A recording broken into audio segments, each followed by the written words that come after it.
Hi, my name's Kelsy Colwell, and I want to talk to you today about one of my blended classrooms and what that looked like.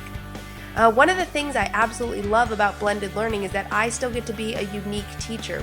So because of that, every blended classroom looks different because we all teach differently. And envisioning what your classroom is going to look like is really the first step. When I began envisioning what I wanted my secondary math classroom to look like, I knew I wanted to start every lesson with direct instruction so I could help focus students, launch lessons, cover any pitfalls I thought I might see during the lesson, help them access previous information that I knew they were going to need, and all those basic types of things. Direct instruction doesn't last long for me at the beginning, and as soon as that's over, my students begin heading towards devices. Devices is one of the most powerful pieces of blended learning, I think, and something that really allows me to teach. In this clip, you can see what I really spend most of my class doing, and this is why I love blended learning, is I spend my class hour really roaming the classroom, working with students in one-on-one, small groups, and getting to really take care of their needs in a way I've never gotten to do before. I really get to teach. It's absolutely amazing. In this clip, you can see one of my students using the Whiteboard app that we use in our classroom quite often. What's really incredible about this, and a lot of students just went for it more and more and more, they can do their work on the Whiteboard app, they can take screenshots of it and submit it, they can take pictures of the assignments that we're doing and work on them on the Whiteboard app. It's pretty incredible. Another thing that I find myself doing quite often when my classroom is, as I work the room and find out that several people are struggling with the same thing, I hop back up to the board and talk about that concept a little bit. Do a little more direct instruction or small group instruction. You can see in this clip that there are a lot of students still working.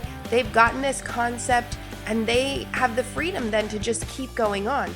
For those students that are struggling with a concept or would like some more help with that, maybe small group help or more one-on-one help, more examples, that's maybe their learning style, then I get to work with them in a more specific way rather than having to do all of this in my direct instruction at the beginning.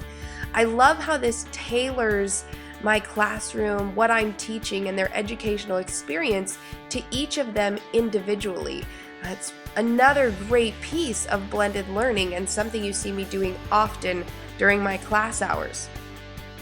In this clip, I love this. This was a brand new student. It was her very first day, and I spend just a few minutes. This entire clip is all the time I spent with her teaching her how to use the learning management system, or in my classroom a lot of times I just call it the portal for students. And so I'm showing her, pointing things out, she's engaging with the device and with the portal, and it's just amazing how quick they pick things up. In just a few minutes, she was totally into her assignment, submitting things, totally figuring out how to use the portal, and as she came up with questions along the way, other students around her were helping her, answer those very quickly.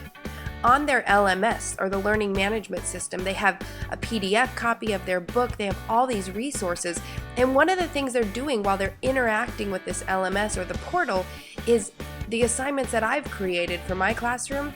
They submit the answer immediately for a question, and they get immediate feedback on whether they're correct or not.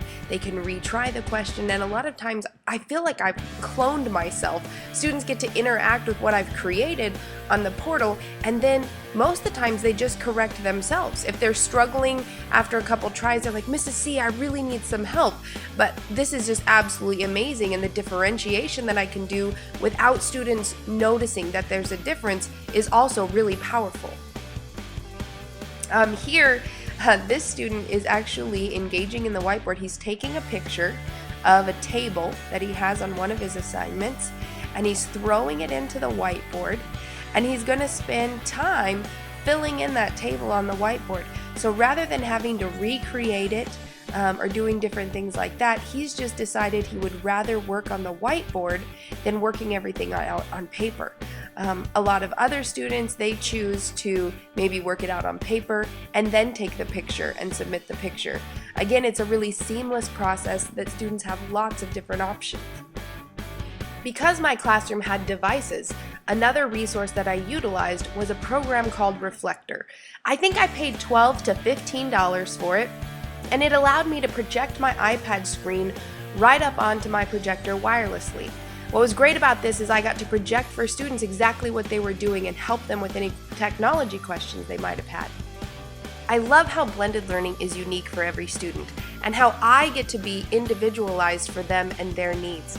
Towards the end of my class hour, I have an alarm that goes off so that we get everything put away, and every day it's amazing what we get to accomplish. Thanks for listening to my story about my classroom.